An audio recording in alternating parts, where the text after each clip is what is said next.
Good evening, ladies and gentlemen. Welcome to day 2 of the virtual 737 course. We had an amazing session yesterday, Petter, didn't we? What a great start to the session. Oh, absolutely. Absolutely. It's just as fun as I remember it. And I'm really looking forward to today's session as well, because I know that there's a lot of people that have a lot of questions about the subject that we will be covering today, which is largely the flight management computer, the FMC. Yeah, and it's one of those kind of root causes of a lot of problems. We spoke about that yesterday with the setup. And I just sent an email out to people saying that, with the FMC, it can look a little bit daunting, but once you understand the structure of it, it kind of becomes a lot more simple. And the old GIGO principle applies here: the garbage in, garbage out. If we put something wrong in here, it's going to manifest itself and bite us in the backside at some point. So we're just going to take you through not only the what we do, but why we do it that way and what possibly might go wrong if we don't. And you're also going to get a look at how we would brief a departure. It's not just random words. We have a good structure to this, and we're going to take you through that in real time, show you some checklists, how Petra and I would do it if we were flying, but also how we can do it when we're operating single pilot in the sim. And again, guys, we are restreaming this onto the Mentor Now channel as well. We decided after some hugely positive feedback yesterday that we would continue doing so, at least for the free part with this free course. And it's for you who are on the Mentor Now channel, you won't have access to the workbooks and the flight plans and the charts and everything. That's all in the Facebook group. So if you want to get access to that, you're still going to have to go to the Facebook group. Now, people have been asking me, why do we have to go through Facebook?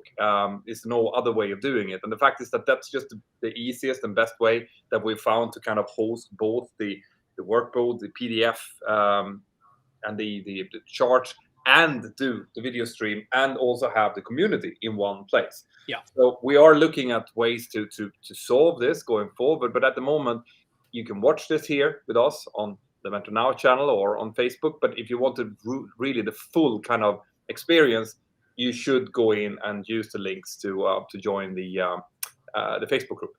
Correct. And talking about community, it is still mind-blowing when we see so many great, positive, like-minded people. And there's such a wide variety in the group, from people that are literally just starting out all the way through to qualified airline pilots and everyone in between.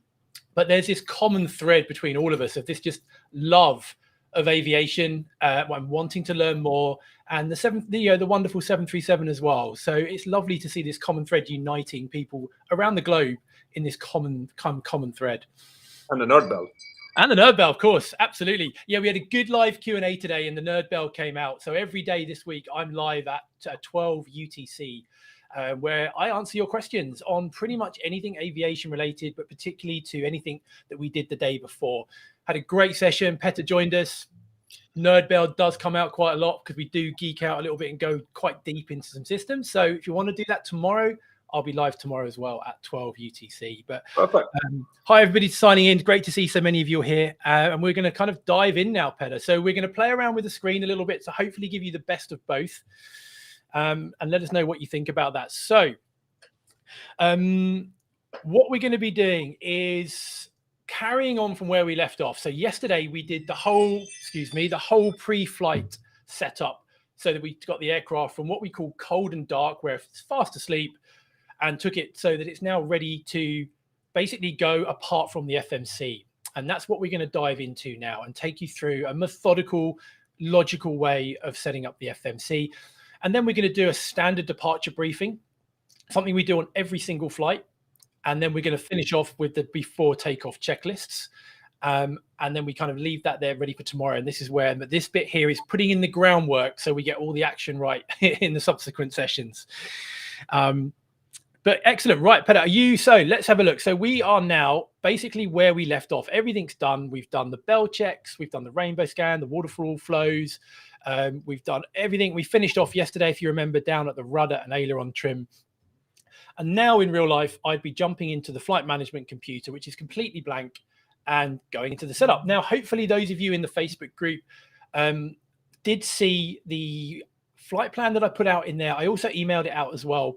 So hopefully you've got that. And I also annotated one. So it's got like little numbers, 1, 2, 3, 4. But we're also going to share our screen for those of you that may not have seen that yet. And we're going to play around with that so we can see what you would see on the flight plan, as well as what I would then be doing with the FMC. Because in real life, Petra and I would have our iPad up with the flight plan on our knee, and we'd be typing into the FMC from that. So hopefully you can get a feel for that as we go through it. Yeah. Right. Bear with me a little bit, guys, because I'm going to be sharing screens left, right, and center here. So we're going to do our best. Hopefully, you'll be able to see from it. But like Ben is saying, concentrate on how he is inputting things into the FMC. Because those of you who are part of the group, you will already have access to the workbook, and you can work from there. Yeah, that's it. So we're going to give this a go now. And obviously, this will work better on a big screen. So if you're on a small screen, not so good. But hopefully you'll still be able to get the message of what we're doing here. So I'm going to dive into the FMC here. And this is where we left off. We input the coordinates into the FMC to allow the IRS, the inertial reference system, to align itself.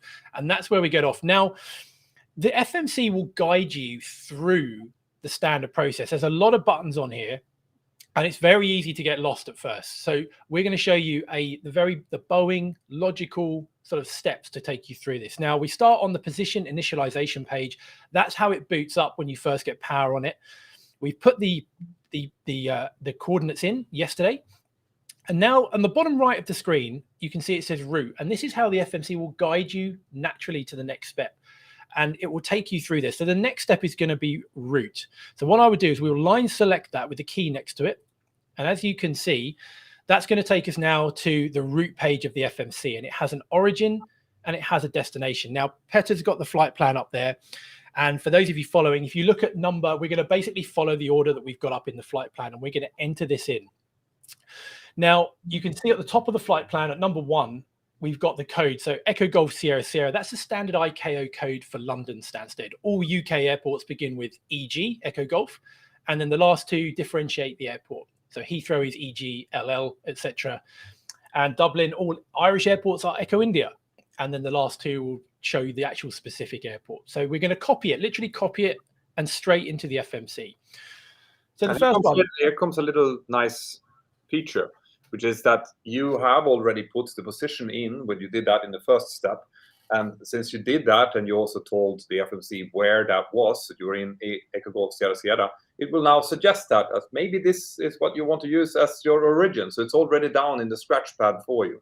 Yeah, saves a little bit of finger work. So we're going to be doing a lot of finger work now. So that's already in this scratch pad, this area that we can type into. It's already populated, as Petra said. So I'm going to pop that in our origin. So you just to get it from here to there, you go to the line select key next to that, and that pops in. Now you can see that these are box prompts. And if you remember from yesterday, the box prompts as opposed to the dashes are mandatory. So it says, right, if you want to go flying, we need to know where we're going. And again, if you go back to the flight plan, you can see at note 1 at the top there, we've got Echo India Delta Whiskey, which is sure enough, Dublin. And I'm going to type that in, and then I'm going to line select it next to that. And then we go down. If you see number 2 on the flight plan, we've got our call sign. Now today, we're a special flight. We're Butter 001.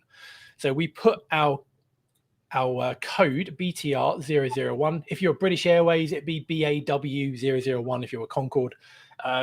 Every airline has their own designator. But for us today, we're Butter. So flight plan, and that's what ATC see on their radar screen. So it's really important that we put that in correctly, because when we pop up on the radar, it will say Butter 001 and they know who we are. Yeah, so if you screw this up and something happens to you, then whatever you've written in there is also what's going to pop up on Flight Radar 24, for example, or any of those tracking sites, because this is the mode S transponder code. Yeah. And in the beginning, when we started doing this, everyone put the wrong things in, and the controllers would come back and it's like, Butter, are you sure you're Butter 061? Are you sure you're not Butter 001? Yeah. And we'd all have to go in and change that, which you can do when you're airborne as well. Yeah. Now, yeah. before Ben continues here, you see there's something called a CO route next to it, which stands for company route. Now, this is something that we don't really use. I don't know, other airlines might be using them, because if you have a company route and that's in your flight plan, you can just enter that and it will pre-populate the whole route for you. But that's cheating, so we won't be doing that. No, we used to do it in the KLM UK days. We used to have company routes, and it was great because you could just put in the KLM blah blah blah, and it would just populate everything for you. But we do random routes nowadays, so we don't do that. Yeah. Are we going to be talking about SIDs and stars today? Certainly SID charts today. Yes, we will be. We're going to be looking at how we brief those as well. So that's coming. So we go to the flight plan now. So for the departure, we would have got our ATIS, and it says today that we're departing on runway 22. So we type runway 22 in there, and that's going to populate that. Now at the top right of the screen, you can see we've got route 1 of 2. So that tells you we have 2 pages now. And to get to the second page, because now we've got to tell it, we're telling it where we're coming from and where we're going. We now need to tell it how we're going to get there, our route effectively. So now if you just go down to the FMC and press next page, it's going to be a fairly blank route page 2 of 2. So what do you go and do here now, Peter? Would you go to this page first, or would you go to a different one? So I am a fan of using the departure arrivals page. Yeah. Okay. Because the way that I build this flight plan is I think through, okay, the FMC is now asking me, what do you want to do? What's your plan here, right? And my plan will always start with a standard instrument departure, an SID. Now, Ben has already put runway 22 in there, but if you go to the departure arrivals page, the button on the CDU, you'll see that will give you the options. In the top here, you have departures and arrivals. Go to runway 22. Now, here's why I tend to choose the runway from here, because as you can see, runway 22 is already selected, right? That's great. That's because Ben has put that in. However, if you go up and you go to the right side and you line select 22, like that, it will now reduce the number of departures to only departures that goes from runway 22. So instead of having all of them from, in this case, to both the runways, now you only have them that depart from runway 22, which makes your life a little bit easier. So I tend to go to departures arrivals page, choose the departure runway, then choose the departure SID that I'm expecting, and then I will go back to the route page. Yeah, and that's a really logical way of doing it. It kind of makes sense in your brain, because now you've got where you're going, where you're coming, and where you're going to. So we're going to now start this up. So we've selected runway 22, and if you go to the second page of the flight plan, where I've highlighted number 3 there, we have our route ID.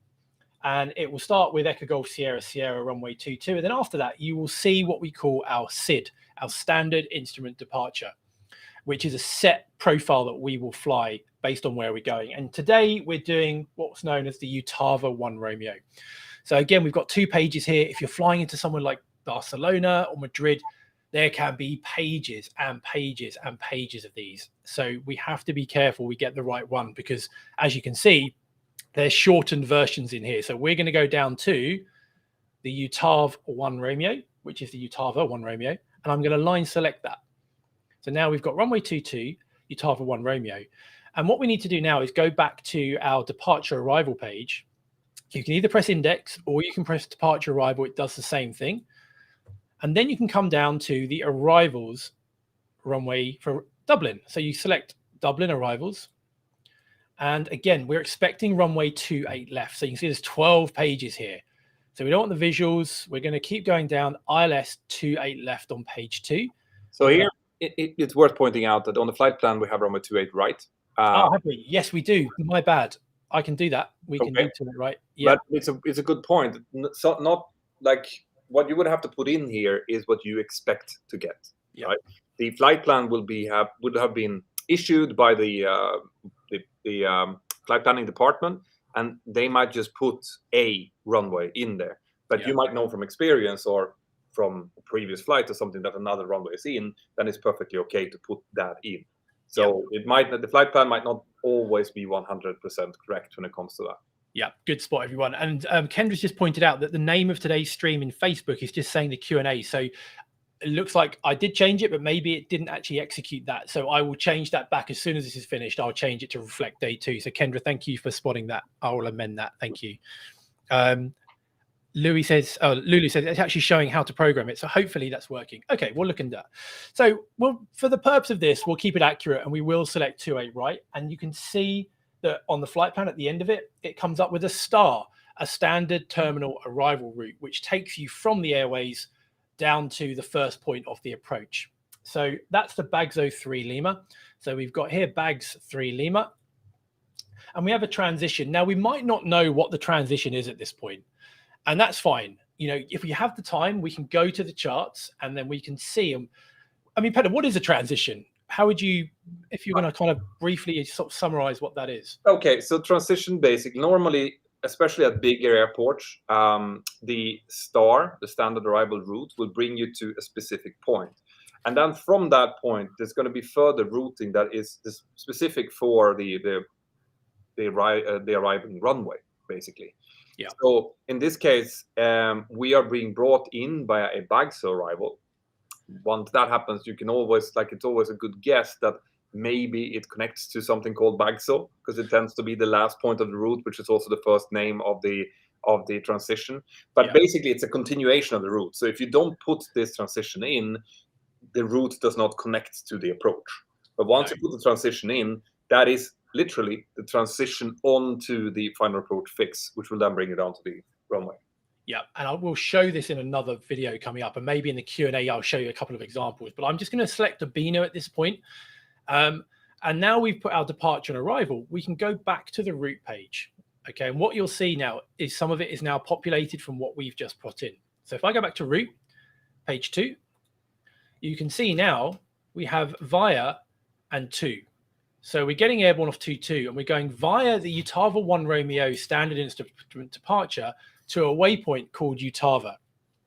And Utava will be the first waypoint along a route or an airway. And then we can go back to our flight plan on the second page of the flight plan where I've circled 3, where that route ID is. And I would program that in. So I'll program that in Petra now. And you can, you'll be obviously, in real life, you might either coming back from the walk around now or whatever, but I'm just going to program this in. So it says Utava, and then we go via an airway. And that airway is called Quebec 75. So we put that in there. So we're going from Utava along an airway called Quebec 75. They're like motorways, if you like. And that's going to another waypoint called Buzzard. So I'm going to type that in, and we go to Buzzard. So the way to think about the waypoints as you're programming this is that waypoints are like intersections on roads, right? The roads to Quebec 75 goes to Buzzard. At Buzzard, the intersection goes onto a different road, which in this case is Tango 420, proceeds to Trent intersection, where it hooks up with the next airway, which is Upper Lima 28, and then to Leldo. So that's the way to think about it. This is the way that they build these routes as we fly between different destinations. Yeah. And it's important, you can see that after Leldo, it just fills it automatically direct to the first point of the start. That doesn't matter. You can put your waypoint over the direct, and that will open up. You can either put something here, and you can see actually fix it up to BAGSO, because that's what's on the flight plan. And then it continues all the way. So now we have a completed route page in there, and it takes us all the way to the approach transition, to the ILS 28 right, all the way through to a missed approach. Yeah. And then we finish this page, but we will now activate it, but we won't execute it. So what we're doing here, by pressing activate, the execute light will come on, which means that it's now becoming in a position ready that we can execute our route. So we're going to activate it, but we're not going to do any more at this stage. And we'll go into why we don't do any more. Right. So now we can go to the performance page. So we can start entering our performance. So if we go to the init ref, which is the initial reference page, you'll see this performance initialization page, which allows us to put a variety of data into this to let the aircraft know how heavy it is, how much fuel we've got, what cruise altitude we're going to, and that will then calculate things like your climb speeds, cruise speeds, descent speeds, etc. Now, if we go back to page 1 of the flight plan, where you can see I've got number 4 circled, it says cruise system there, and it's got CI 56. Now, CI is cost index. And cost index is basically a system that allows airlines to specify how much they value fuel or how much they value time. So the lower the number, the less fuel burn they're going to have, but the flight will be longer. The higher the number, the faster you're flying, but the more fuel we're burning. So in this example, we're using a cost index of 56, which is a fairly average one. Reserves. So reserves, to get our reserves, we go down to the bottom of that first page where I've circled 5, and you can see FinRes and alternate. And that's our minimum fuel we need on board if we're going to divert from Dublin to our alternate and still land with a sensible amount of fuel. So we generally We round that up, Petter, don't we, to like 2.5? Yes, we do. So we pop that in to there. Good question. Yeah, easy question. And then we go up to number 6 on towards the top half of that flight plan, where we have our 0 fuel weight. Now, the 0 fuel weight is pretty much what it says on the tin there. It's the weight of the aircraft and everything in it except the fuel. So it's all of this, the aircraft itself, it's all the passengers, it's all the bags, it's the crew, the catering, but no fuel on board. And you can see that it's a mandatory prompt. And if you go to your flight plan there, it says 59.5, so 59,500 kilos. And as soon as I pop that in there, it's going to add the fuel that it's sensing on board the aircraft and giving us a gross weight, so our total weight of the aircraft. There we go. So actually we're 66 tons today. And our cruise altitude today, number 7 on the flight plan, you can see that it's generated a cruising altitude of flight level 360, 36,000 feet. So I would put that now up here. You might ask yourself, I mean, it's a very short flight over towards Dublin. It's about an hour and 15 minutes or something like that. So why would you go that high then? Yeah, why would we go that high? Well, the most efficient route, believe it or not, is kind of like a parabolic loop where you get airborne and you climb as high as you can, and as soon as you get there, you close the thrust levers, you get an idle descent, and you descend. That kind of parabolic route. That's actually the most efficient, believe it or not, to get high as you can and then immediately close the thrust levers and descend.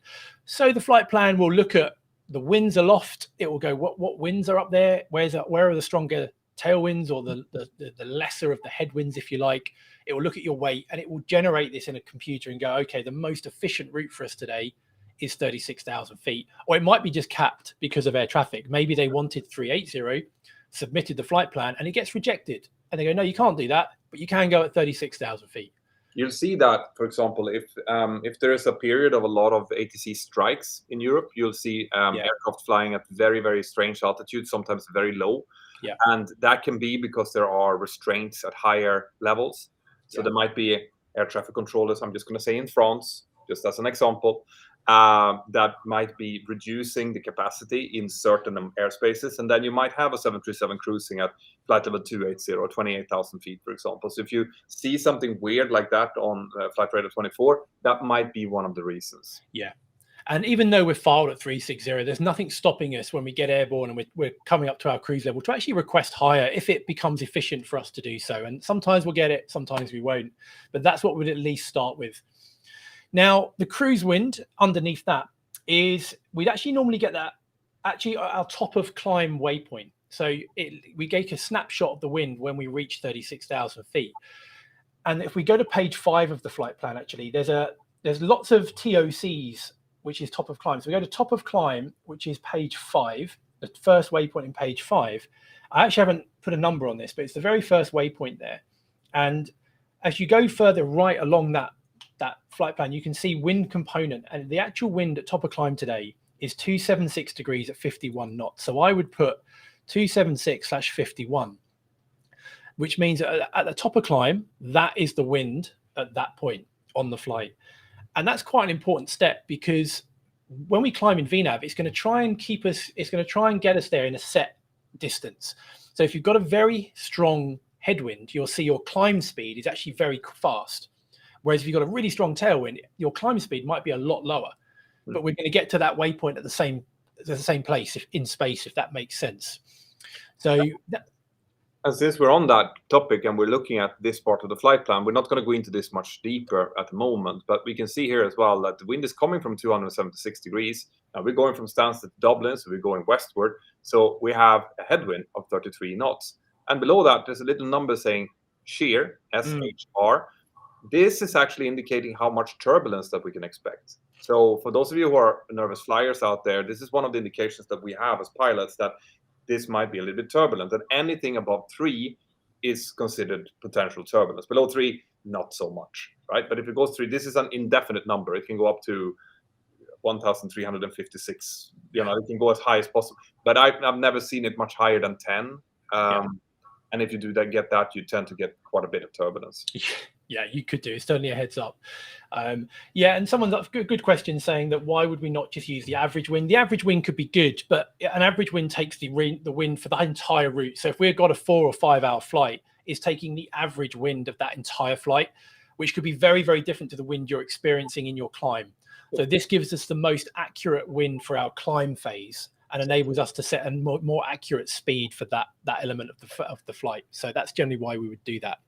And these winds are actually very accurate, surprisingly accurate normally. They're very good. Now, people might ask there, sorry, I'm just going to put a little bit of power to my stuff here. Why would that be important? Well, obviously, you might get clearances or you might get questions from air traffic control asking, can you be level by a certain waypoint? Because they want to make sure that people can come in below us, for example. And if we don't have the correct weather, like Ben was saying before, shit in, shit out, then we won't be able to make that prediction. So we want to have as much and as accurate data as possible fed into the flight management computer so that we can rely on it as much as we can. Yeah, exactly. And the wind does change a lot throughout the flight, and the average wind, which we'll put in later, will actually take account for that. So good. So we come down. The rest of it we're going to leave at this point because it's done. And then you can see bottom right again. It prompts us to the next section, which is our takeoff performance. So this is called our N1 limit. Now the N1 is the name given to the big fan at the front of the engine that you can see spinning. That's our N1 fan. There's also a compressor further in the engine, which is an N2, and some engines even have another higher pressure one further in, which is your N3. But we have our thrust is based on N1. And on the 737-800, we have 3 or 4 thrust settings that we can use for takeoff. And they're measured in thousands of pounds of thrust. So we've got 26,000 pounds of thrust, 24,000 pounds of thrust, 22,000 pounds of thrust. And if we really need a bit of extra oomph, we've got a 27,000 pound of thrust bump, which just bumps it up to 27,000 if we really, really need it. Now, the aim here is to, believe it or not to go full beans everywhere. You know, why pedal? Why do we not just go full power everywhere? Even though that'd be quite good fun.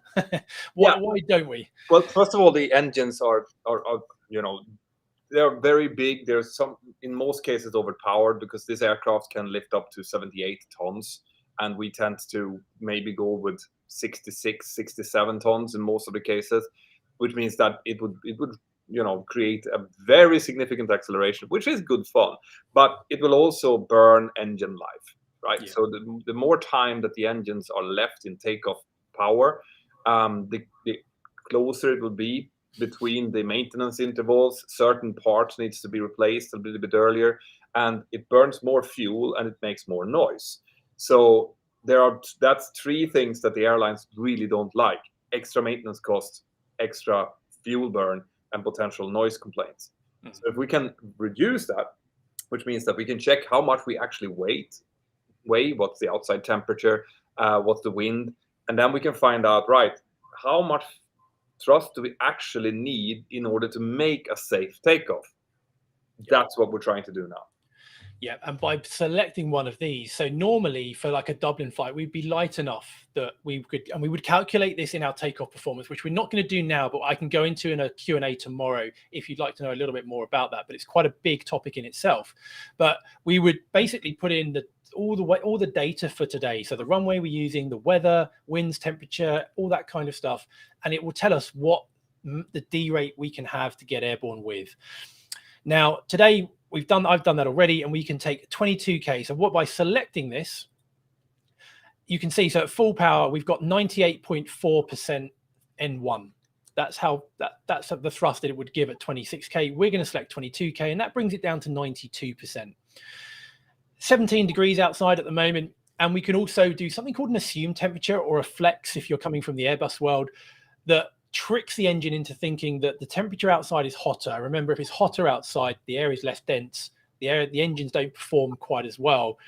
So we can kind of say, look, we can reduce that thrust a bit more. And I'll go more into why and how we would do this in the Q&A tomorrow. But today we can take an assumed temperature of 30 degrees, and that brings it down just a little bit more. So that's what we're using today. And then we would go over to our takeoff page. From that same calculation, it would give us a takeoff flap setting. The standard one normally is flap 5. So that's a good takeoff setting to have. So if you go to flap 5, that's going to generate now some speeds. from the internal computer. So I'm going to pop that in. And the speeds would also be calculated by our onboard performance tool, our OPT. And we would cross-check these in a moment when we do the performance. But again, for this, we'll assume that we've cross-checked it already. And normally these are within about 1 knot. The accuracy of the FMC is very good. If they were more than 1 knot difference, we would take the OPT data instead, because that's the master document, if you like. So we've got a V1 today of 140 knots. We just select it. A rotation speed, the point we start initiating the takeoff, and V2, which is our single engine takeoff safety speed of 146. Now, I'll give you a little nugget here, a little bit of a gross error check, because I like these, I call them anti-embarrassment checks, little things that you can just catch just to see that you haven't made a mistake somewhere and you're going to embarrass yourself. And a great little thing to do is if you take 20 off of your gross weight, that should equal your V2 plus or minus a couple of knots. So if I'm 66 tons, minus 20 is 46. That means my V2 should be 146. And sure enough, there it is. If I saw that as one, yeah, that's worthy of a nerd bell, surely. And it's a simple thing, but it always works. And if I look down and I saw 135, it would prompt me to go, hang on a minute, have we done something wrong here? It might not always be exact, but it's within a knot or two. It's, for 20 years, that's kind of seen me good. So that's one of many anti-embarrassment checks that I use. And it works really, really well. So we'll assume we also get a center of gravity calculation. So we put in the passenger load into this performance tool. We tell them how many people are sitting in the forward, the middle, and the back, how many bags we've got, how much fuel we've got, and it works out where the center of gravity of the aircraft is. And today we're at 19%, and that should give us a trim that we set down. If I can do it, just change views slightly. We would set that down in here. So this is our stabilizer trim. And if you've got questions on this, I can certainly get geeky with you in the Q&A tomorrow. Yeah, so I think it's probably worth highlighting here, Ben, again, that we will do, this is an overview of how we set this up. Yeah. And all of the ones that have signed up to the course on the Facebook page, they will get access to you at 12 o'clock Zulu, where, is it 12 o'clock Zulu or is it 12 o'clock? Yeah, so 12 o'clock Zulu, where you will be able to answer all sorts of questions, anything they have, anything they want to know, anything that's extra nerdy that goes into detail, that's where you'll find it. So, because we don't have time to kind of go into the Q&As at this moment. So do sign up to the Facebook group and to that part of the course, because that's really where everything happens throughout the day. Yeah. Absolutely. It's definitely worth doing. And the Q&As are a lot of fun because it's really, really interactive. I'm there purely to answer your questions. So it's really interactive. I can look at all the comments in there and we can bounce stuff off each other. And I have the sim up as well. So potentially you can demonstrate things to you as well in real time. So it's a really, really fun session. So yeah, hopefully see you tomorrow at 12 UTC. Because we get questions right now, like where did that 19 come from? Well, the 19 would have come from our operational performance tool, our OPT, where, like Ben was saying, where we have put in all of the other figures, but where people are seated and stuff. But to save time now, we're just taking this one, and we will clarify that later.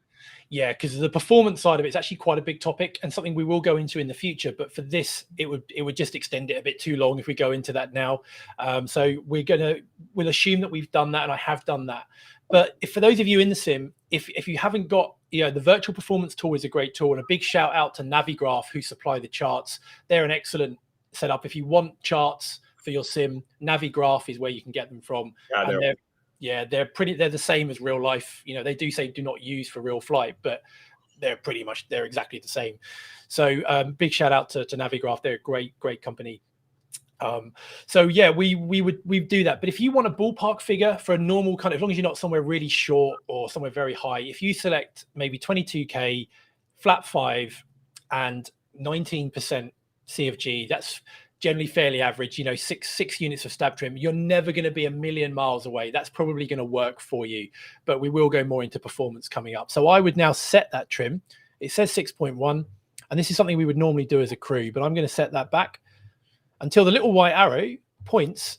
Now you can see the trim is 6.1. It gets very accurate, but you can see on here actually that it's difficult to get super accurate on this, but there's it's back.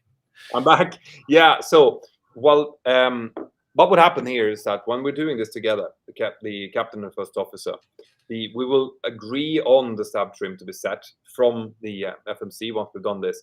But one thing that's important to remember if you're a budding first officer out there is that when you do set this, make sure that you guard the captain's leg with your hand, right? It's something that you don't think about, but these things, they spin really, really quickly. And sometimes when you're sitting in the seat, since we're looking at the FMC, you kind of turn that way, so you have your leg kind of inside of this trim wheel, believe it or not, because it's kind of open. And the problem is that you have the foldable little handle that you're supposed to use when you're using it manually. So if you don't remind the captain or the first officer, but the captain normally, to move his or her leg, then the next thing that's going to happen is like, bang, and it's a really bad way to start the day. So just think of that, please, because my right leg is a bit sore still. Yeah. My right leg has definitely got the battle scars of quite a few years of that happening. So, and it certainly wakes you up at 5 o'clock in the morning, doesn't it? And those are the kind of things that you will not find in any flight manual, guys, but just ignore it. Yeah. So there you go. So we've set the stab trim now, and we've got that kind of performance set up. Now, what we would do now, so now we've got this, I've programmed the FMC up. We're now in a position where the first officer would be back from the walk around. They've set up they've done their SLEO way checks. Watch yesterday's session to remind yourself on those, and got everything set up. They filled out their OPT as well. We would have done maybe the performance together. And now we can go into our standard pre-flight briefing kind of protocol. We have a standard way of briefing it. Now, every airline is slightly different, but for the purpose of demonstrating, we're just going to use a standard, one of many ways of doing it. And again, it's an acronym. We love acronyms because it's a great way of reminding you what you're going to do next. And it's a great way of training cadets as well. So we're going to use something affectionately known as ribbits. It's in the workbook if you'd like to have a look at it there as well. But it prompts us to go through a very sensible, logical order. And woven in through this, it's a real hot topic in aviation and has been for a while. We're going to bring in TEM, threat and error management. It's a great way of trying to anticipate what could try and catch us out today. Every day it's a bit different. Every airport's different. You can fly to the same airport in 2 consecutive days, and the threats that you're identifying could be very, very different. And it's something that we will speak about together. And when we find something that could potentially affect us, and we'll give you some demos in a moment, not only do we identify and go, that could catch us out, we also talk about what we're going to do to prevent it catching us out. So identifying it is only 50% of the job. So for those of you that are starting type rating soon, just remember that one, because it's a common kind of error that can happen. They go, okay, the threat is, I don't know, strong crosswind. Great. Okay, that's true. So what are we going to do to prevent that becoming an issue for us? So we'll give you some examples of that as well. I mean, a great example is that the video that I did a couple of weeks ago with the FedEx 757 that went accidentally landed on the wrong runway after a night flight. That was actually one of the findings from the final report on that incident, because they said that if the pilots would have sat down and identified, A, we're feeling tired, B, what should we do about it? They would have probably come up with an idea where they didn't do a visual approach at 4 o'clock in the morning, and that would have stopped it all from happening, right? Yeah. So that's a perfect example. Like, it's a beautiful day or beautiful night in this case, good weather, perfect for a visual approach in normal cases. But in this case, feeling a little bit so-and-so, it's early in the morning, let's just do a radar vector ILS approach. Yeah. Problem solved. Yeah. Yeah, and that's the thing for those of you that are going into flight training. When you're talking about threat and error management, remember, it's not a tick box exercise. We're actually, and it's fine on some days to go, you know what, there's no real threats today. That's fine. We don't want to make them up. But if you do see something, and the best threat and error management is when it's woven through the brief, and we'll kind of give you some examples of that today. So we're going to kick off with a route check. And how would you normally do this, Petter? How would we run this in a 2-crew environment? Right. So the route check is exactly what it sounds like. Now, it's supposed to be a check of the route that has already been entered. So in this case, Ben is the pilot flying. He has entered it into the route. Now he's going to check that it's been correctly done. So I'm going to be reading out the route from my flight plan, and then he will be checking that it's actually correct, right? So this has to be done before we can execute the route. You see that you have that white execute light there now, that's just shining in our faces and wants to be pressed. We have to do this check first. and it's crucially important because you can make mistakes here. Yeah. And now is the time to find it out. Yeah, it's a good one. So I say, Petter, right, let's go for a route check. Okay, so now you're going to have to take up your flight plans again. And I would then, the first thing I would do actually is to verify that he has been looking at the correct flight plan. Now, when you have a paper flight plan, it's a little bit redundant because you would have gotten a new one being sent out to you. But when we're using our electronic flight plans, it's actually really important because the flight plans do update. So I would ask him, okay, I've got OFP number 2 that you can see up in the left corner of your flight plan there, and verify that we're looking at the correct one, right? OFP 2. OFP 2 I have. Good stuff. So it's for a 737-800. Yep. You can see that next to number 1 there you see B738. So it's not 737 MAX. This is important because if you're working for an airline that have multiple types, you want to make sure that you're using a flight plan for the actual aircraft that you're about to fly, and there's not been a mistake there. Not so problematic if you're going from a NG to a MAX. The other way around is bad. Anyway, so we are going from Echo Golf Sierra Sierra to Echo India Delta Whiskey. Call sign Bravo Tango Romeo 001. Correct. Good. Now, and I would go down to the route again, and I will start. Okay, we're taking off from runway 22 via the Ottawa 1 Romeo to Ottawa, Quebec 75 to Bossard, Tango 420 to Trent, or Tango November Tango, Upper Lima 28 to Leldo, Mike 145 to Bagso, followed by the Bagso 3 Lima arrival into runway 28 right.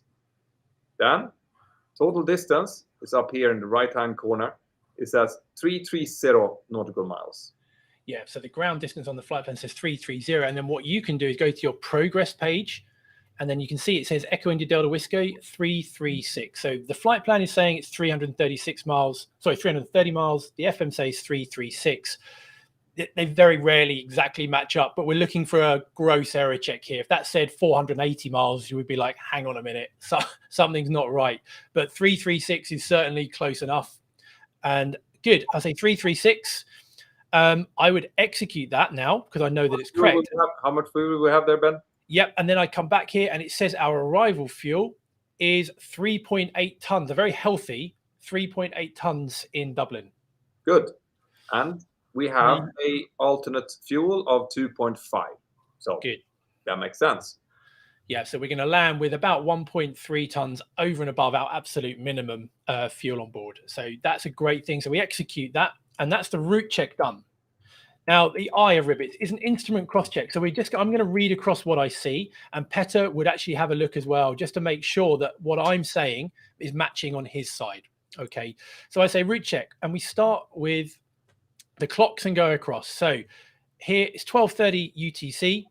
The QNH is 1021, giving me 330 feet, and we cross-check that across. The MFRA, which we spoke about in the Q&A today, again calculated from the OPT, is 1,348 feet.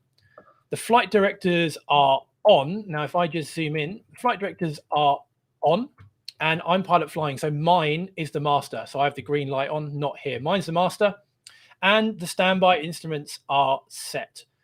So that's what we're looking. We're looking for a 045, 045, and everything is set. There's no flags we shouldn't have. So it'd be 12:31 UTC, 1021, giving me 330 feet, 1348 MFRA. Flight directors are on. Mine's the master. Standby instruments are set, and we cross-check that with the compass. Okay, so that's the intro. So the briefing. This is a standard briefing now where we just confirm how we're going to depart. So I'd say this is a 737-800 standard left-hand seat, flap 5 departure from runway 22 in Stansted, and it's noise abatement number 2. There's different noise abatement procedures that I can go into tomorrow if you'd like to learn more about those.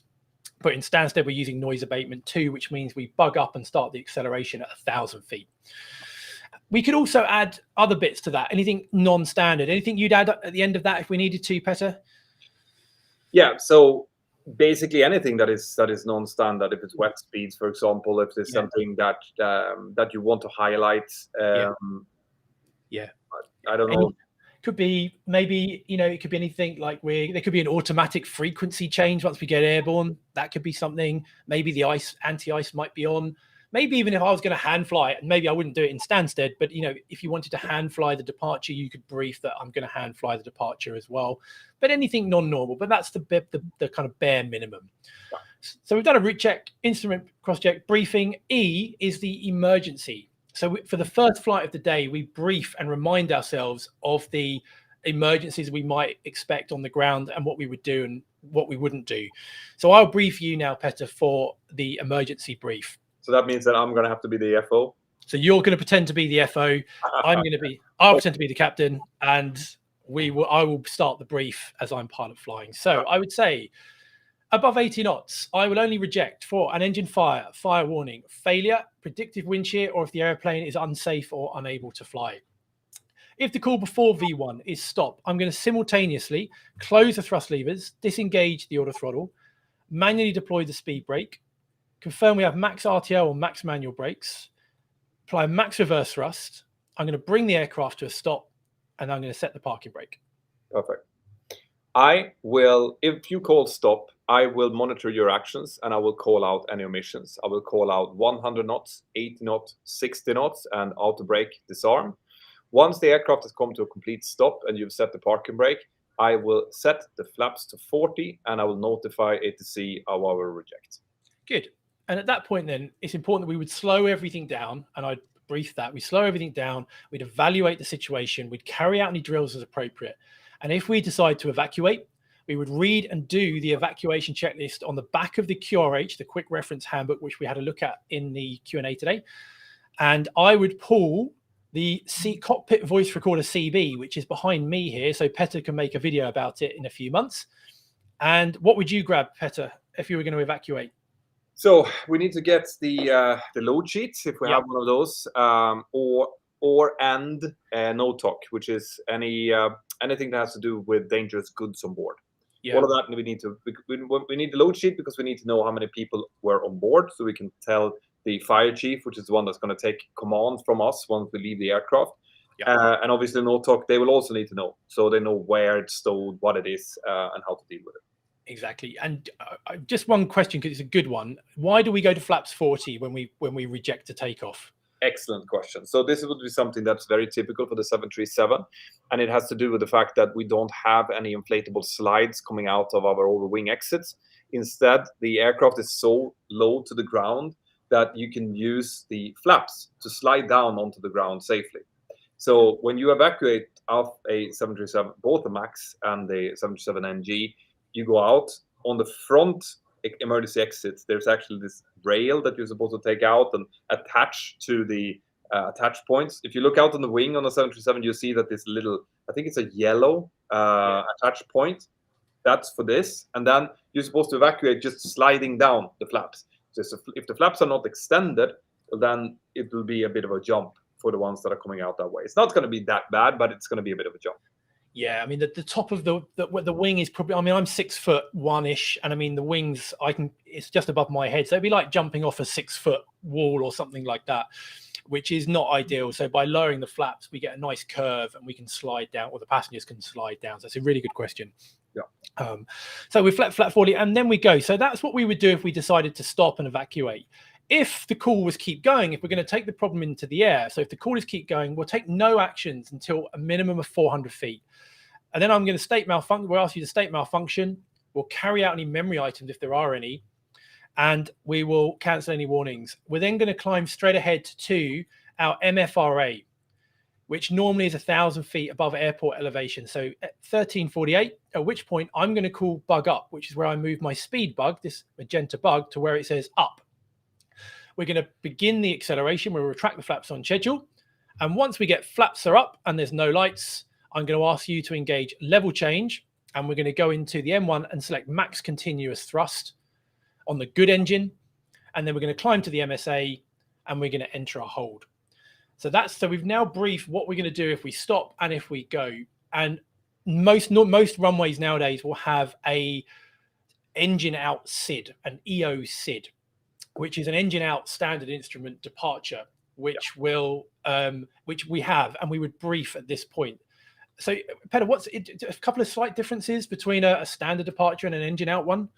Yeah, so standard instrument departure, the ones that we have are about to brief how to fly, they are made for aircraft flying as they should with two engines working. They're taking into account things like noise abatement procedures, bank angles with two engines running, and it's basically done for aircraft that are not experiencing any kind of problem.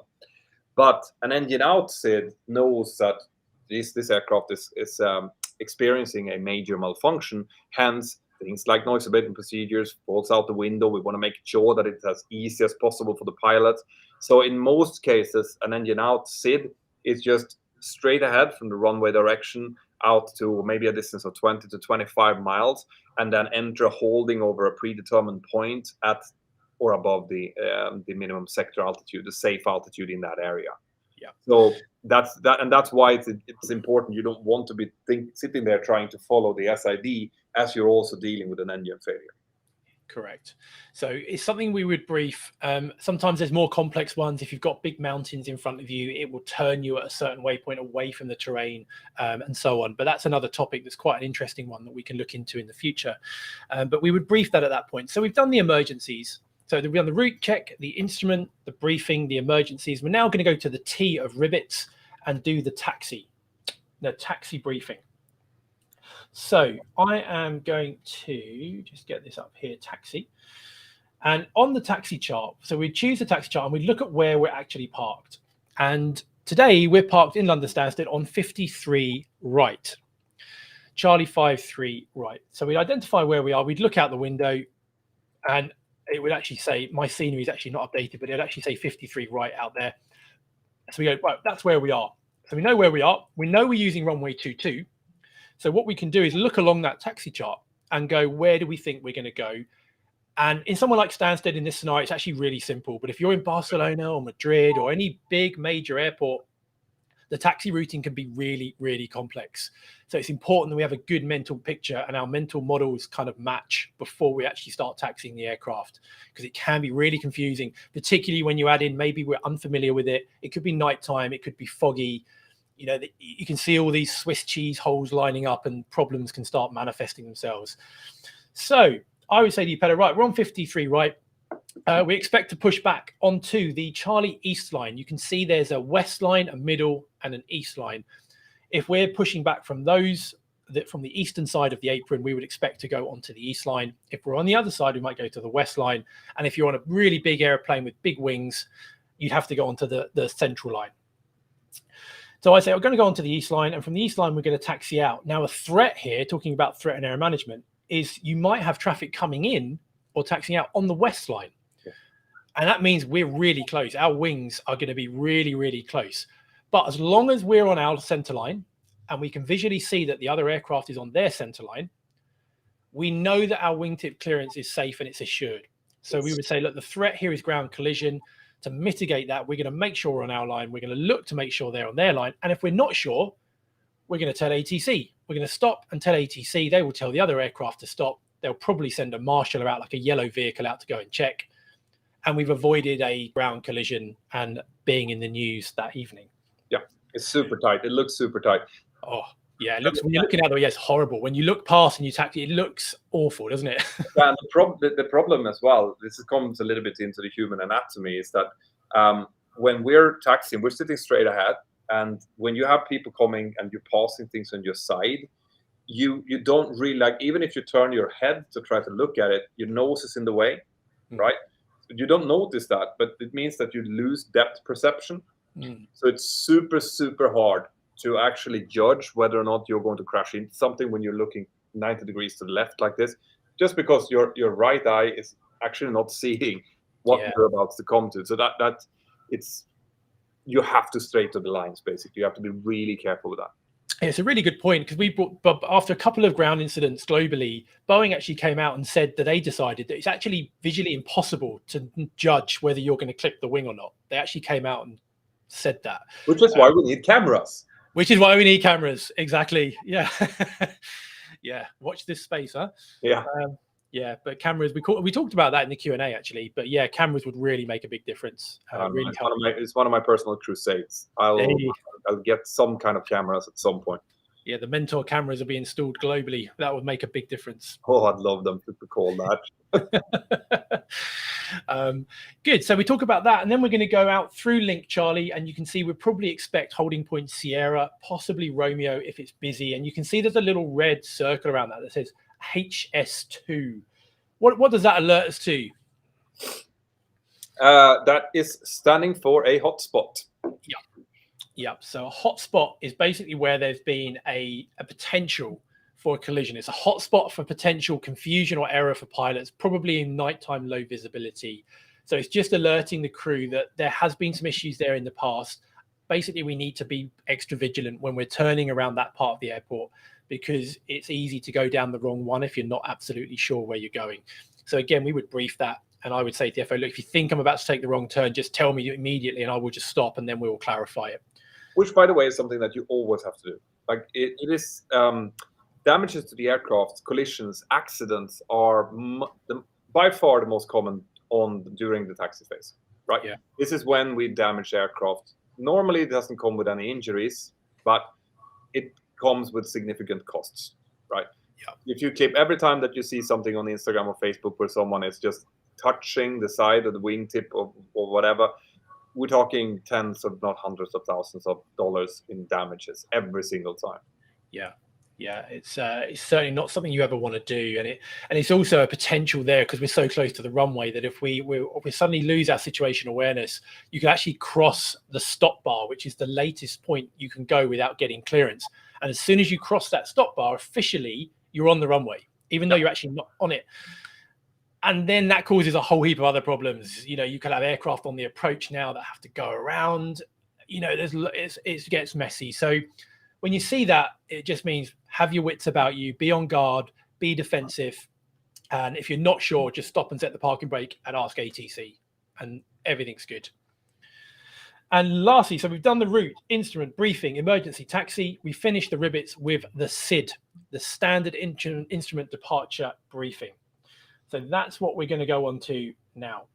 Now, we go to the chart. We know we're expecting the Utava departure, but maybe before I would start briefing it, I would go and get the clearance from air traffic control, because there's nothing worse than doing a beautiful SID brief and then getting the clearance, and for one reason or another, they clear you on something different. And you're like, oh, now you've got to reprogram it. You've got to rebrief it. And it's just, if you'd just done it first, it would have saved all of that time. So if I would call for it, I'd make sure that I've got the frequency tuned. I won't bother. I'd say we're using Stansted Tower today because it's nice and quiet.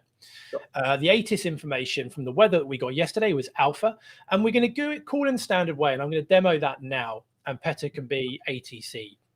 So it'd be Stansted Tower. Good afternoon. This is Butter 01 on stand 53. Right, we're a 737-800 with information alpha, requesting clearance, please, to Dublin. Butter 001, a very good evening to you. Alpha is correct. You are cleared to destination Dublin via the Utava 1 Romeo flight plan route, squawk 1153. And I'd repeat, we're cleared to Dublin, Utava 1 Romeo, squawk 1153, Butter 001. Butter 001, that's readback correct. Good. So now we would go in and I would have a little look, and we go into, if I just dive down to the FMC, I go, right, we're off runway 22. It's Utava 1 Romeo. And the squawk is the code that they give us to talk to, that basically pops us up on their radar screen. It's a unique code for every single flight. I didn't write it down. 1153, wasn't it? Yep. 11. Let me just change. No, wrong one. It's easier in the real thing, I promise. 1153. There you go. So we know what we're up against, what we're going to be briefing. So now I'm going to brief this. I go, right, ready for a SID brief, and we go from there. So what I would do now is we kind of start at the big picture. So look at the overall picture of the chart, and then we kind of funnel that down into the nitty gritty, the real details. So first of all, I'd say at the top of the chart, we're on chart 30-3 Mike, and its effective date is a little black line next to it, 7th of September. So we're on the right chart, and we've both got the right update of the chart. It says here, some notes, transition altitude of 6,000 feet. So I'm going to go down to here and I just have a little look at, if you press init ref to your performance init, 6,000 feet. And I'm going to make so that's your transition altitude where we go from QNH to a standard pressure setting. Note 1, it says when instructed, contact Stansted director or London control, and it tells you what to do. Talks about some noise routings and some other bits. Otherwise, nothing too much. Then we go down and we can see in red, Utava speed 250 below flight level 100, which is a standard speed. So you can see if you go to your climb page, you can enter a speed restriction here. So 250 / flight level 100. We know that that's going to be good. And then there's a warning underneath that. It says, due to interaction with other routes, do not climb above 4,000 feet until instructed, and no turns below 850. So I'd go, okay, the first waypoint, I go to my legs page, and you can see the very first altitude, the altitude on the right here, is 850A. And what does the A mean, Petter? What significance does that have? That it is an at or above point. So it's not a hard altitude. It's just something that you have to make sure that you're above. And if you are, then it's fine. That's it. So we know that we're going to meet that restriction that we have in that SID, in that chart. Then we can talk about the MSA, the minimum sector altitude. You can see it's broken into 4 quarters, and there's some numbers in like a reddy orangey color. And the top left, northwest, it's 2,000. To the northeast, it's 1,800, 1,700, 2,100. And these are the lowest altitudes we could fly if things start to go wrong in each sector. So we would generally round it up if it's nice and low and go, look, if we have any problems, 3,000 feet will keep us safe pretty much everywhere, and we're not going to hit anything. So we've got an awareness of that terrain around us. And then at the bottom there, we've got the routing. And what we would do now is read from the route on the chart and translate that to the FMC. And it's super important that when you're doing this, that you do actually go that way round, because there's a tendency for people to brief from the FMC and try and make what they see here fit the chart. And I've actually seen cadets brief me a wrong SID. It was a close SID, but it was the wrong SID just by doing that. And it was a bit of a shock to them at the end of the day that they actually realized they'd briefed the wrong one. So the way I would brief this is we would go to the bottom, and it says straight away, climb straight ahead to 3.1 miles on the ISX. So the ISX is, if you look at the chart in the center of where Stansted is, you can see a frequency of 110.5, and next to that is ISX. And that's the frequency of the localizer, which is basically at the beginning of the runway. And it gives an ident. Every nav aid has an ident, a 3-letter ident that you could listen to using Morse code if you wish. So we're going to go to 3.1 miles with that tune. So I would come down here, if I just come here, and on our navigation, I would say, right, we've got 110.5 here and 110.5 here. And we're going to go to 3 miles. Now, we're going to go to the FMC, and we're looking for 3 miles, but we don't see a 3 miles. We see a Charlie. We can see a C. What's the significance of that C, Petter? Yeah, so when they were building the FMC CDUs, obviously they realized that they had just a limited amount of characters that they could use for these waypoints. So they figured out we are going to have to give a lot of different distances, and we can't really write them out all the time. So what they did was they used the alpha pad on the CDU, and they gave each one of the letters the ability to show a distance. So alpha would be 1 mile, Bravo would be 2 miles, Charlie would be 3 miles, and so on. So in this case, yeah, it's not exactly 3.1, but it's indicating that it's the correct one, right? Yeah. It's the India Sierra X-ray. It's the India Sierra X-ray at, in this case, a 223 Charlie. So it's a 3 miles. So we know that, yeah, okay, they have coded this correctly.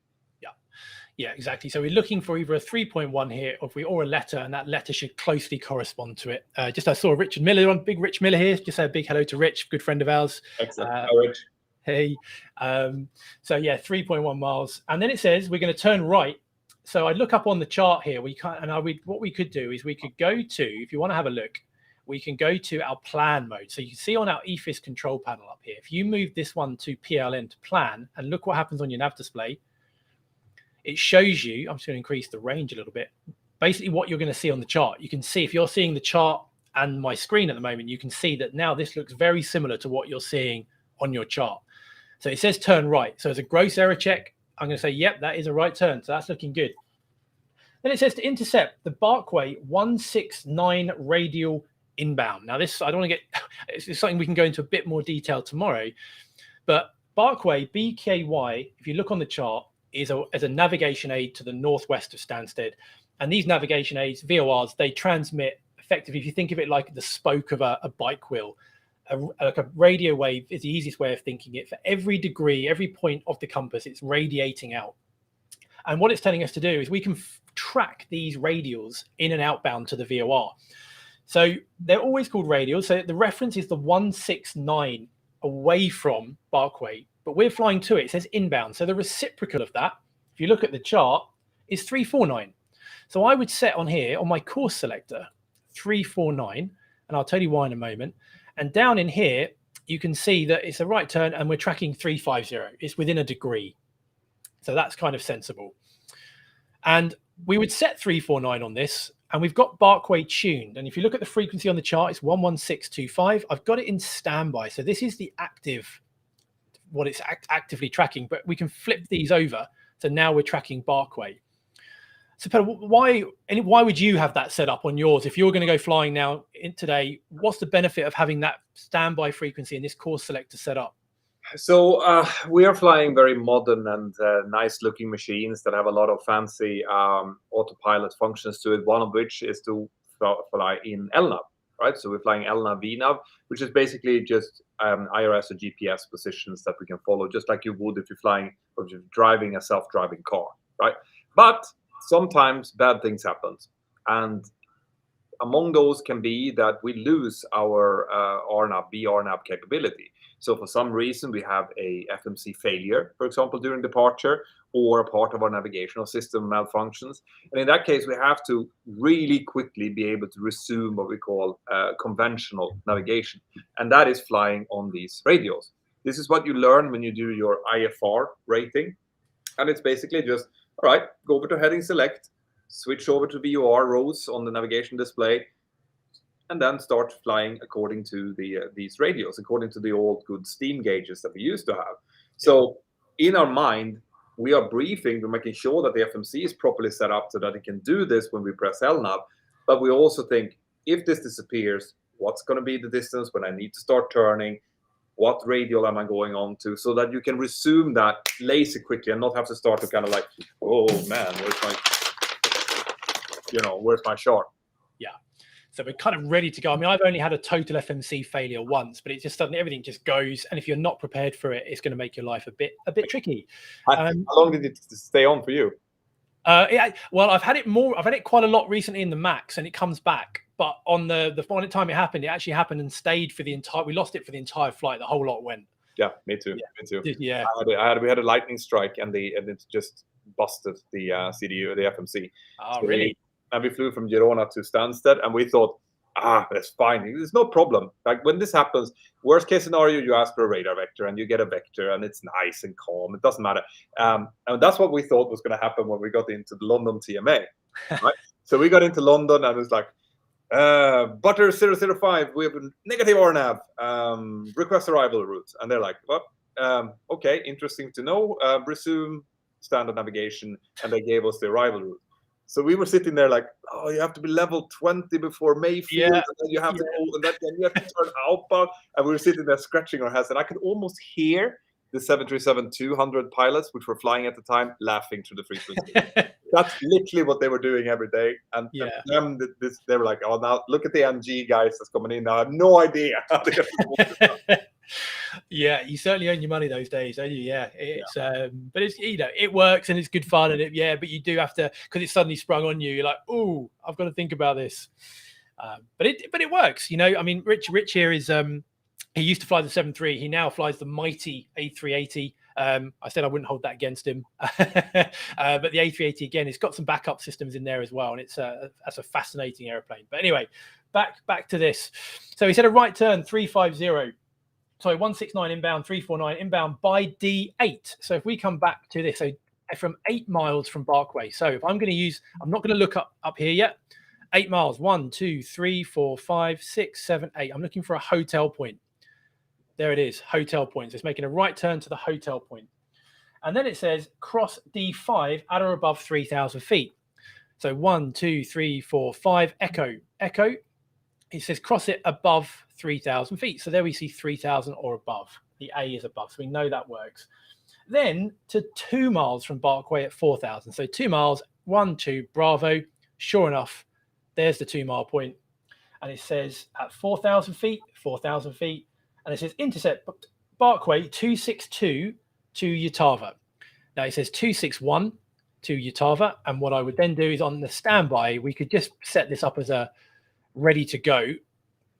If I go to 261 on here for the same reason that we could do it before. And I say to Petter, okay, what do you make the actual first stop altitude, the limit altitude we can fly to on this departure? Well, then I'm going to look down at my chart and I'm going to have a look, and I can see that it says, for example, max 4,000 here, and I can look and I can have a look at the chart here, and I see that, yeah, 4,000 feet is going to be the stopping altitude in this case. Good. And as you can see at the moment, we've got 4,100, which I know is a question that's come up quite a lot. So we set that. I would set what I think it's going to be plus 100 feet. So that when we look at our MCP, we know we haven't got the clearance yet, and or we haven't agreed what the stop altitude is. And I would always ask the other pilot first, what do they think it is? Because if I've got it wrong in my mind and I go, I think it's 5,000 feet, it's very easy for them, if they're thinking about other things, to go, yeah, and we just do it. But by me asking, it's a human factors element. It prompts Petter, as he said, to look at the chart and go, yeah, I think it's 4,000 feet. And I go, oh yeah, absolutely, it's 4,000. And it would catch that little error in there. So I would agree with him. I go, yeah, it's 4,000 down here. And we've got the clearance. We wouldn't set it until we've got the clearance, but we've got the clearance. So I've got it once, twice, 4,000 feet. And that is a SID. That's the Ribbits. That finishes off with the S, a Ribbits brief. And now, normally the doors would be closing. The passengers would be boarded. Number 1 would come in and do their bits. We're ready to close the door. And that's where we will run the full before takeoff checklist, which is on your workbook. So again, if you want to get these checklists, it's in the workbook inside the Facebook group. And we'll demo how we're going to read that. And I'll also talk about how you would do it afterwards if we're doing it single pilot. So if Petter can get that before start checklist up, we'll demonstrate how we would actually run this in real time. And I might change my view to start with. Okay, let's see. I am going to go down. Let's see. We'll do that instead. Yeah, have we got clearance, Clarence? Just don't call me Shirley. Roger, over. Yeah. Okay, so let's have a look then. You ready for the before start checklist? Yes, sir. Okay. So, IRS mode selectors. Nav. Gear pins. So the gear pins they should be 3, 1 for each main gear. And there's 1, 2, 3 here, so that we know they're not accidentally left in the gears. Because if they're left in, when we go gear up, they're not coming up. So we check that they're back installed in their housing. So 3 removed. Light test. We did that yesterday. It's checked. Oxygen. Tested 100%. Yaw damper. On. Nav transfer and display switches. So these are normal in the middle positions and auto. Fuel. So we go to the flight plan now, and we would look at the flight plan. I tell you what we need. So to make sure we've got a gross error. So the flight plan minimum is 6177 kilos. And I've got 6.5 tons on board. So we've got more. And we've got 4 pumps on. There's nothing in the center pumps, so their center pumps are off. Perfect. Cab utility, IFE, and galley power. They're on. Emergency exit lights. Armed. The fasten belts. On. Window heat. On.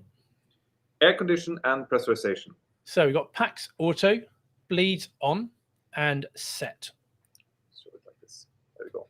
And you'll notice, guys, that when I'm reading this, I am reading, I'm waiting for his response, listening to what his response is, but then I'm also verifying that the response is correct.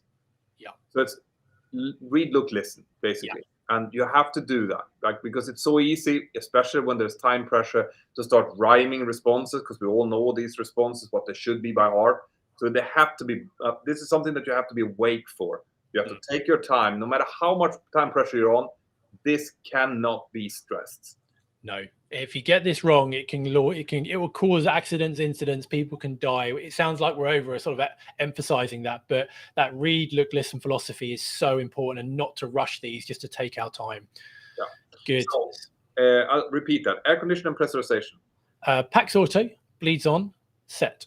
Thank you. Pressurization mode selector. Auto. Instruments are cross-checked. We did that in the rivets. Auto brake is RTO. The hydraulics are, if I come down to system here, we're looking to make sure that we've got 3000 PSI and above 72%, so they're normal. Good. Speed brake. Here. Speed brake's down D10, and we do a final config check where we get the mank mank noise, so we make sure we do. So speed brake's down. Parking brake is not set, so I'm now going to set the parking brake. So why might the brakes be off at this point?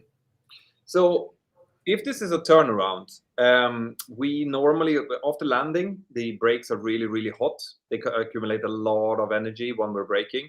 So what we do is, once we get on stand and we have the chocks set at least 2 wheels, so the main wheel and the nose wheel, then we can release the parking brake. And that way there will be more airflow past the brake discs, and they will cool down faster. So generally speaking, we always release the parking brake during the turnaround. Good. Yeah. So parking brake is set. Stab trim color switches. So that's here. Stab trim color switches are in normal. The wheel of fire warning is checked. Radius, radar, and transponder. So these are now all set and on standby. Rudder and aileron trims. We checked them yesterday, are 3 and 0. Takeoff briefing is discussed. PA. We would do a PA, welcome everyone on board at this point.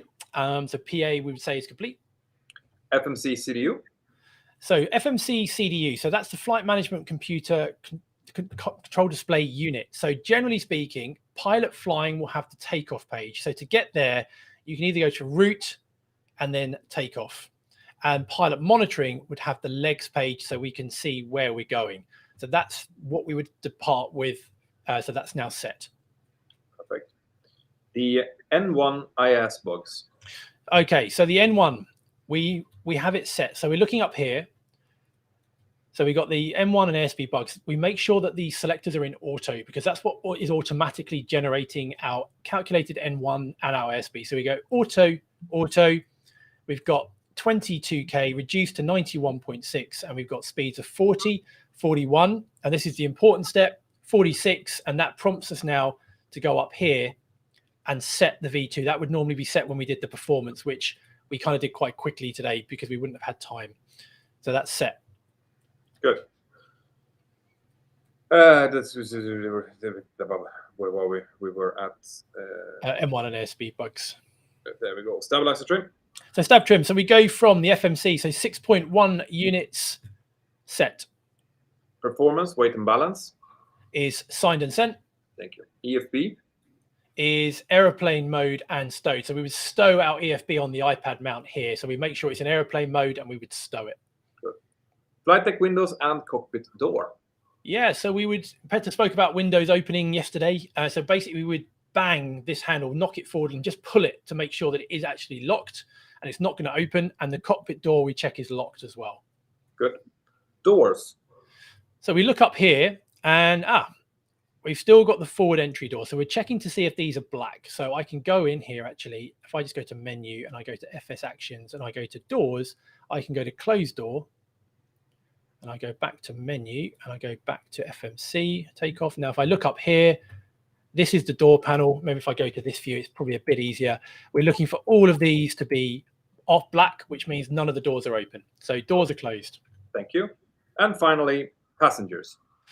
The passengers. So once the cabin crew have got everyone on board, they're all seated, they will give us a sign to let us know that they're seated. And we would put this into the middle position to let us know that the cabin is secure. Back in the day in the 300, we used to have a little switch down here that you could go cabin secure and not secure, green and red, but they've taken those away. But yeah, passengers are now seated and we're ready to go. Perfect. That's before start checklist down to the line. Now, before I continue, there's going to be questions about, there's some black asterisks on the checklist. Yes. The ones that have black asterisks are true parts. So that those are checklist points that we only call out if we're doing a turnaround. So this is the first flight of the day, so we do the whole checklist. But if it's an asterisk next to it, those are the ones that are going to be called out during the next flight when we do the turnaround and to come back. Because some of these things we only move once during the day. Yeah, we don't need to check them again. So yeah, and I can go into more on that tomorrow in the live Q&A. But now we've got ourselves into a position where we've done the hard work and we're now getting into the good bit. We're now getting into the part where we're ready to, the aircraft is now fully ready now to come alive with the engines. So we're now getting ready to push back, to start engines, to taxi out and get airborne. And that's what we've got to look forward to tomorrow. We're going to get into the action. We're actually going to get airborne and we're going to show you all the procedures that we would do going from this point to get us safely airborne, climbing away on our way to Dublin. And that's what we got to look forward to tomorrow. Awesome. But yeah, lots of questions. I'm sure I can see lots of questions in there. So don't forget them. I'm going to be putting a Q&A link up in the group tonight and tomorrow. If you've got questions you want to ask and you're not going to make it to the Q&A because you're working or time zones, just post them in there and I will do my absolute best to answer it for you. Or if you can join us live, it's a lot of fun. Come and join live. We can go through and I'll take, we had a huge variety of topics today. It's a great fun thing to do. So come along for the Q&A tomorrow. Tomorrow we're getting into the real action. We're really going to show you how to get from this state now, get us safely airborne. And we've got that to look forward to. But absolute pleasure seeing so many of you again today. A real pleasure. Also those on the Mentor Now channel, Petter, it's been great to have them here as well. Absolutely. I like I said, it's always fascinating when you go through and explain this. Now we've been doing this for almost 3 hours to get the aircraft to push back. Yeah. But in reality, guys, we do this in literally 15 minutes, right? Yeah. So you do there's 10 minutes where we kind of, the pilot monitoring is going to be outside, where the pilot flying is still going to be setting up and things. But the rivets part takes 15 minutes, generally speaking. That's why we'll have a look at the clock and we say, okay, it's 15 minutes to go. We really should be starting with the rivets. If we started with less time than that, we're generally going to be late. But what we've done today, more or less, it's going to take, 15, 17 minutes to do, not the hour and 20 minutes that we've just done it in. Yeah, exactly right. And it's just practice. So what I'd love you to do is do a bit of homework, have a go from the cold, dark setup all the way through to this. And it's not a race. It's far better to do it right and do it properly than it is to do it quickly and make some mistakes. So don't think about time. The time will come the more you practice with it. Yeah, that's something we tell the cadets all the time. They think that they have to rush in order to do things quicker. In fact, you have to slow down to do it properly. And once you do it properly, it's going to be quicker and quicker and quicker for each time you do it. Yeah. But rushing is the enemy of aviation. I think there's so many things have happened in the past where people rush. So slow it down. Thank you for those putting the speed brake. It popped up. The speed brake is now deployed. But yeah, we're now ready to push and start. And we're going to take you through exactly how we would do it, why we would do it, and actually get you flying tomorrow. Really looking forward to that. Tomorrow, 1700 again, back in the Facebook group, Mentor Now as well. And all well and good. I will see you tomorrow afternoon for the live Q&A at 12 UTC. But yeah, have a great evening, everybody. Absolute pleasure as always. And we'll see you tomorrow. Thanks a lot, guys. It's been lovely to be here. See you tomorrow. See you tomorrow evening. Take care. Bye.